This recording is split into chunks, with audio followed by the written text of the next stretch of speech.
लंका नगरी स्वर्ण से बनी हुई थी, समृद्ध और शक्तिशाली। राजा रावण का आतंक त्रिलोक में फैला था, किंतु उस स्वर्ण में कहीं एक अंधकार छिपा हुआ था, अहंकार का, अधर्म का और हठ का। यही अंधकार उसे विनाश की ओर ले जा रहा था। और इसी विनाश के मार्ग में एक व्यक्ति था, विभीषण, रावण का छोटा भाई, लेकिन सत्य का पुजारी, धर्म का रक्षक। जब रावण सीता माता का अपहरण कर लंका लाया, तभी से संकट की काली छाया लंका पर मंडराने लगी।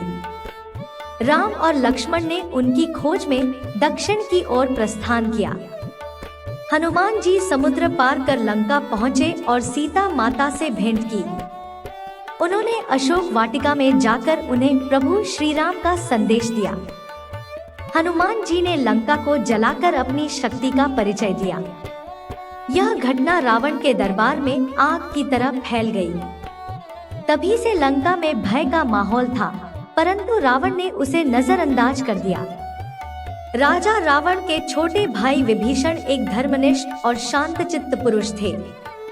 वे रावण के हर निर्णय का अंत समर्थन नहीं करते थे। जब रावण ने सीता को अपने महल में रखा, विभीषण को तभी समझ में आ गया था कि यह निर्णय लंका के लिए दुर्भाग्य लाएगा। विभीषण प्रतिदिन ध्यान करते, शिव की पूजा करते और अपने भीतर एक द्वंद्व से जूझते।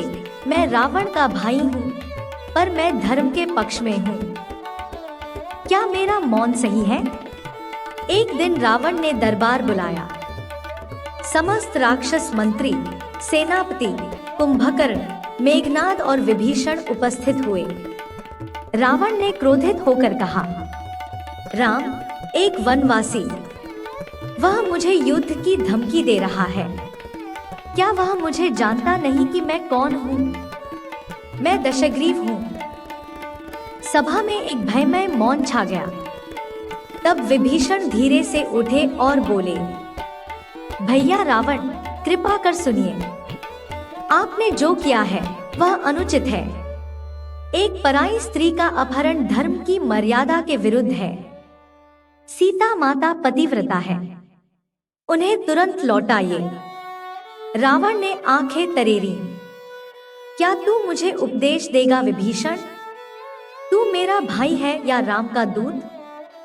विभीषण ने हाथ जोड़कर कहा, भैया मैं केवल सत्य का दूत हूँ। मैं तुम्हारा हित चाहता हूँ।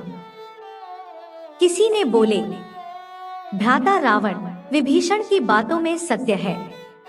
युद्ध से पहले शांति का मार्ग विचारणीय होता है। मेघनाद ने इसका विरोध किया। यह कायरता है। विभीषण का हृदय दुर्बल हो गया है।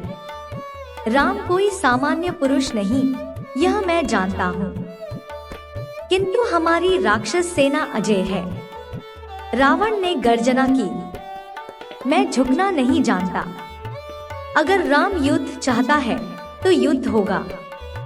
विभीषण फिर बोले, झुकना कमजोरी नहीं, विवेक है। राम कोई सामान्य पुरुष नहीं, वे स्वयं भगवान विष्णु हैं। देवता उनकी सहायता कर रहे हैं। युद्ध विनाश लाएगा। अपने पुत्र, अपने भाइयों, अपनी प्रजा का विचार कीजिए। रावण क्रोधित हो गया। उसने विभीषण की बातों को अपमान समझा। उसकी आंखों में लाल आग धधक रही थी। विभीषण, यदि तू मेरे विरुद्ध खड़ा है तो अब तू मेरा भाई नहीं। जा, निकल जा मेरे दरबार से। सभा स्तब्ध रह गई। विभीषण ने न हताशा दिखाई न भय। उन्होंने शांति से उत्तर दिया, रावण, आज तूने धर्म के विरुद्ध मुझे त्यागा है, पर कल संसार तुझे नष्ट होते देखेगा। मैं जा रहा हूँ, लेकिन मैं अकेला नहीं। धर्म, सत्य और न्याय मेरे साथ हैं। विभीषण महल से बाहर निकले। उनकी आंखों में आंसू थे, पर वह अपने निर्णय से डिगे नहीं।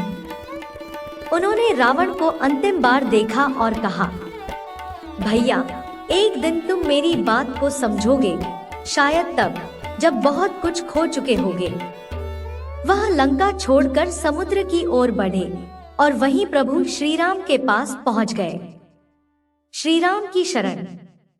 विभीषण ने श्री राम के चरणों में गिरकर कहा, हे प्रभु, मैं रावण का भाई हूँ, पर अधर्मी नहीं हूँ।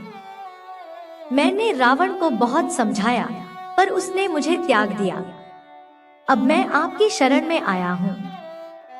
कुछ वानरों ने विभीषण की नीयत पर संदेह किया, पर राम मुस्कुराए। जो भी मेरी शरण में आता है, मैं उसे स्वीकार करता हूँ। विभीषण, आज से तुम मेरे अपने हो। युद्ध प्रारंभ हुआ। वह भीषण था। रावण के एक एक योद्धा मारे गए। अंत में स्वयं रावण रणभूमि में उतरा।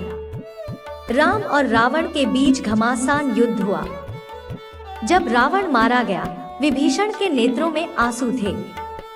उन्होंने कहा, हे भैया, काश आपने मेरी बात मानी होती। राम ने विभीषण को लंका का राजा नियुक्त किया। विभीषण ने अपने राज्य में धर्म, न्याय और करुणा का राज स्थापित किया। विभीषण और रावण की कथा हमें यह सिखाती है कि सत्य बोलना आसान नहीं, विशेषकर अपनों के विरुद्ध। एक सच्चा भाई वह होता है जो अपनों के विरोध में खड़ा होकर भी उनके भले की कामना करता है। अहंकार कितना भी बड़ा क्यों न हो, वह धर्म के आगे टिक नहीं सकता। जब तक सत्य के मार्ग पर चलने वाले लोग हैं, अधर्म पराजित होगा।